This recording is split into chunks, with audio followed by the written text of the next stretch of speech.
Hey, and welcome back to the channel, everybody. How are you all doing? Well, the doctor being the firm believer in using what he has lying around the joint, I'm doing something here which is mocking up a ring terminal on one side of this piece of wire. I'm going to join my two power supplies now, so they're going to successfully run in parallel. I'm going to tin this loop here that I've made to go on to the second power supply, because this piece of wire I've got here already had a ring terminal clamped on one side. So to save me having to use another clamp unnecessarily, I'm going to heat this piece of wire up, tin it, and basically use this as a ring terminal. Yes, you can do this. Obviously, you need to be a little bit careful that you don't expose the wiring though, so that it becomes dangerous. It's not as safe as a ring terminal because it doesn't have the appropriate insulation, I guess you would say, but it will work quite successfully and save you a ring terminal, and they ain't getting cheap these days either. So if for some reason you find yourself ring terminalless, is that a word? Ring terminalless? Now this thing's going like a limp penis, desperately in need of some Viagra, the little blue pills that, mind you guys, if you're not careful, using that stuff can give you a heart attack. Okay, there's a red hot tip from the quack to you guys. Not that he would know what any of that means. The doctor does not require any Viagra. Now I'm struggling here because of the fact that this thing has gone extremely limp. It's really let the side down here. Okay. Turn the soldering iron off, and that's going to basically be as successful as I want it to be. So what I've got to do, guys, is I've got to join these in parallel, and then I've got to run some wiring from the main. Well, this is in essence becoming the slave, I guess, in some ways. Then the mains power from this one is going to run to some breakers between my power supplies and the Sabertooth 2x32s. So all I'm doing is setting these power supplies up to be run in parallel. And if you are going to fly like the quack, this is what you will need to do. Now for this terminal that I've just mocked up here, I'm going to use a washer, just so then it connects with that a little bit nicer.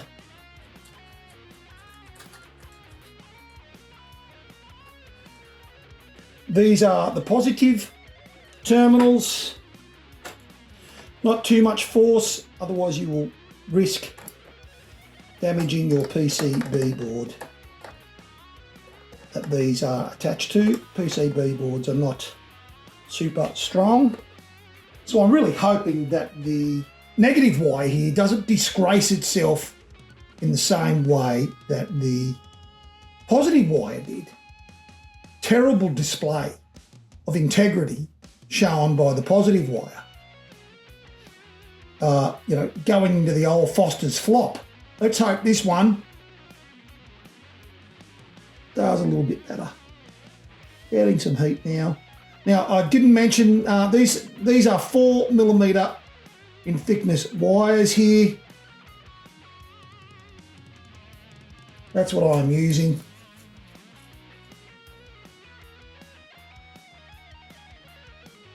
And the negative wire showing a lot more commitment and determination to staying put. Slide him on there. And place the ring terminal on the negative side of the slave. Power supply. Put a washer on. And then our nut. Yes, I hear you saying, Doctor, you are the nut. Fair call.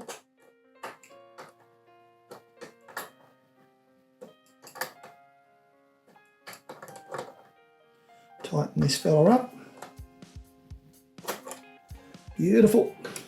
And the ring terminal side.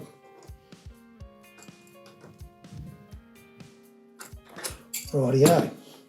So there's my power supplies now set up to run in parallel. So these Energy 360 Power Edge PCB boards, they come with two positive and negative outlets. All right, so I'm going to run my power now to the breakers from the second power outlet here. These breakers, I've got a 60 amp breakers. I'm going to run them between my power supplies and the Sabertooth 2x32, and I'm going to hot glue these onto the top of these power supplies. I've already done a test fit and it fits in nicely just like that. Then I'll be running these directly to the power breakers to the Sabertooth. Before I do that, and while the hot glue gun here is heating up, I'm just going to clean the top of these because I want this to be a successful venture here. I want these to stick. I don't think these power supplies will get hot enough to compromise the glue that will hold these on. But I want to make sure that the surfaces that the glue is going to glue between is nice and clean. Oh, straight in the bin. What a shot. The doc, he hasn't lost it. Some people would disagree with that one. Again, these circuit breakers were a gift from George from the Together We Build Motion Sims Discord server. So a shout out to you, George. Thank you for gifting me these circuit breakers you had surplus of. They're going to help me greatly. And that's it for those.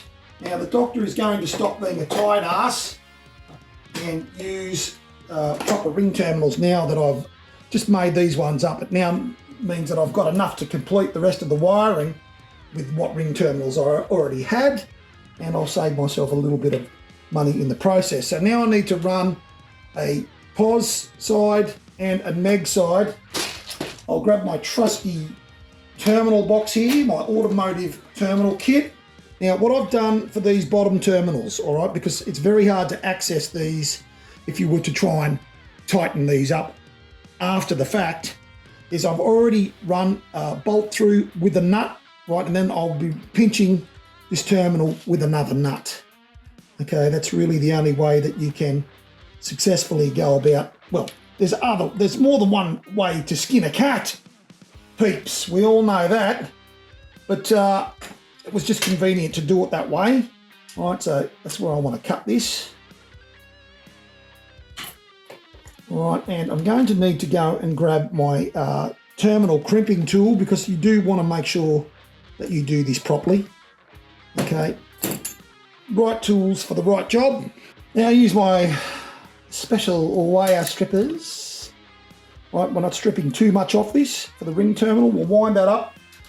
Right, now these are not an expensive tool. Right, these were about 20 bucks. If you're going to do crimp fittings, all right, crimp terminals, you need the proper tool to do these properly.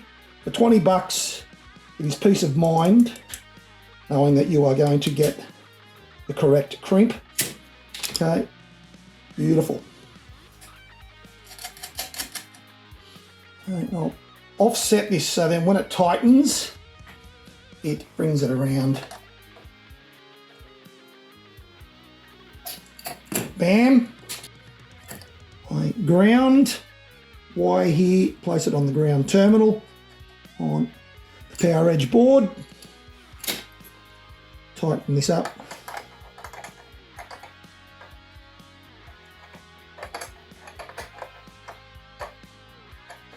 Alrighty, we'll run it under this, across to here, get a measurement, cut that off, strip, wind, place in the ring terminal in the correct slot. So these are the 4 to 6 mil. Okay, terminals for the bigger wire. Run that through and clamp. Just do a little test there, beautiful. Run this under here. And that's power supply to breaker side. Beautiful. So I don't know if this is Captain Obvious here or just common sense, but I've decided before I actually commit these into the case, I'm just going to test them while they're outside on the bench to make life a little bit easier to test these. I just want to see how they're going to run now that they are actually running in parallel. I need to be careful I don't touch stuff here when these are running, but I just want to test them with the multimeter again and just make sure they are working now that I've hooked them up like this. So that's what I'm going to do. So I'm going to turn them on. Let's turn the light off so we can see when they engage. If I had a red LED only, it would mean that these were not operating correctly. They are not working. So I'm hoping to get a blue and a green LED come on shortly. These are a timed startup. Bang. There we go. So that's good news. Let's test their voltage. I'm putting my multimeter here on 12 volt DC, or just 12 volt voltage. And let's test our power here.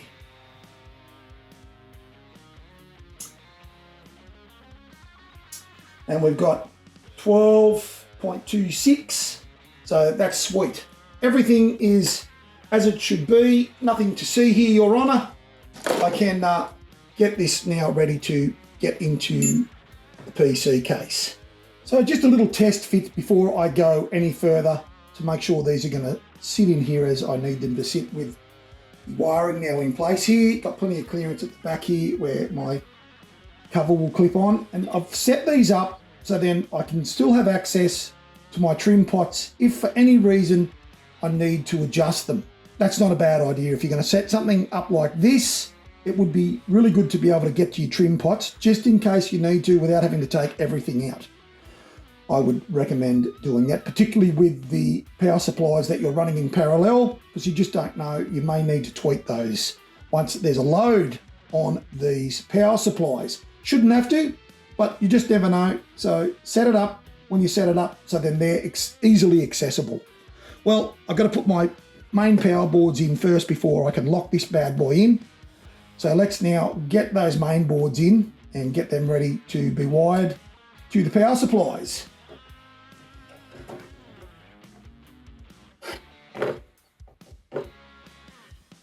Rear motors. So this is my surge and traction loss board. No capacitor on that one. And here's the cap board, or the board with the caps. So before I get too excited putting in my power supplies, I need to sort out a couple of things here with my main boards in the PC case, which are going to be very hard to do if I permanently fix these now to my ply, which is now permanently fixed into the bottom of this PC case. I need to just measure where my potentiometer wires are going to plug into the potentiometer terminals on the main board back to my bulkheads here. Because this is quite squashy in the corner and you can't see it in the camera, if I don't get these lengths and already fix them into the terminals on the main boards, if I don't do that before I actually permanently place these main boards on the ply in the PC case, this is going to be really hard to wire up. So I've got some 4-core wire here with the shield, all right? And that's what we need to run with our potentiometers, just to eliminate the risk of any EMI or any noise, all right? So a shielded core wire. Now this happens to be a 4-core, only need 3, but this is all I can find. Whether it's 3-core with a shield or 4-core with a shield, it doesn't matter. It just means you're not going to use one of the wires, but that's what you want to try and track down. So in my case, I just need to measure from my potentiometers on my main board. So this is for my front 2 motors.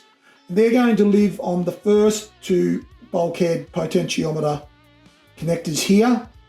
So I've just got to measure back here and work out how much of this wire I need to cut to successfully wire this up comfortably without it becoming an issue.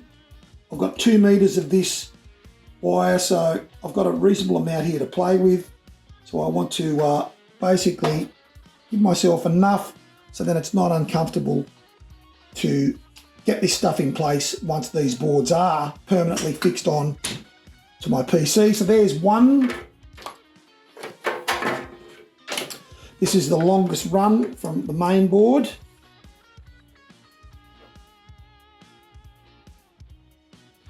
There we go.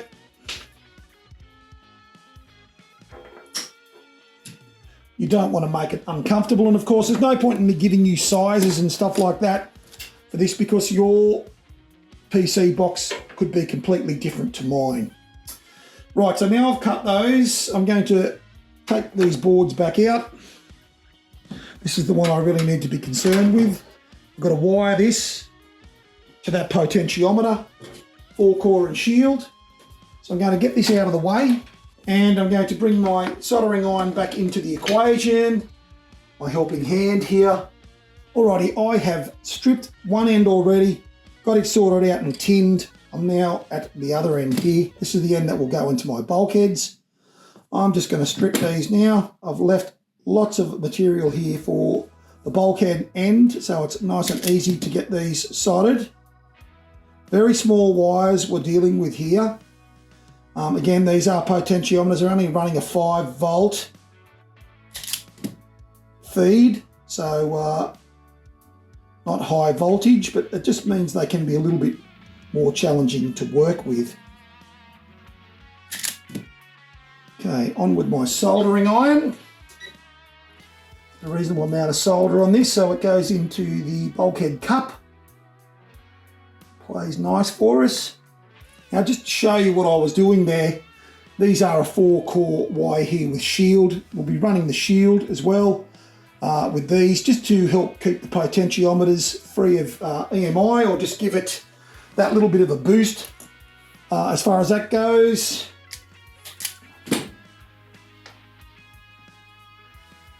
See our shield here. It's a big braid. I just need to cut down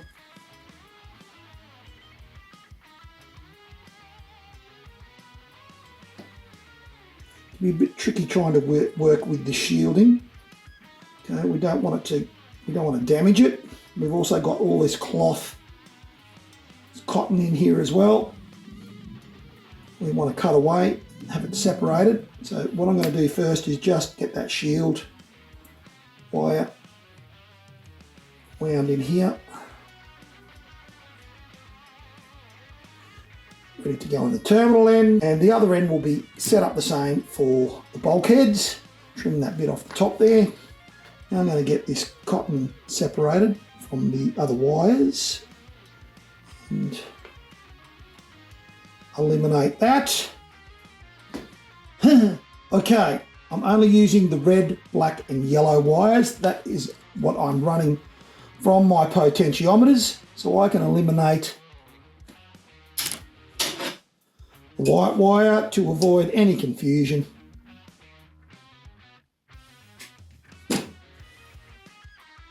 And I can strip these. 1,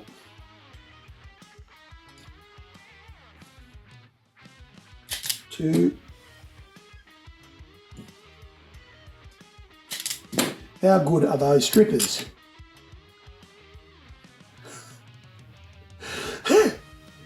You've got to be really careful how you say that, don't you? How good are those strippers? Well, depends on what kind of nightclub you frequent. Well, before the doc gets too excited about visiting nightclubs, we're going to call it on this video. If this has been helpful, don't forget to like and subscribe. And until I see you in the next one, you guys stay safe, stay healthy, and take it easy out there.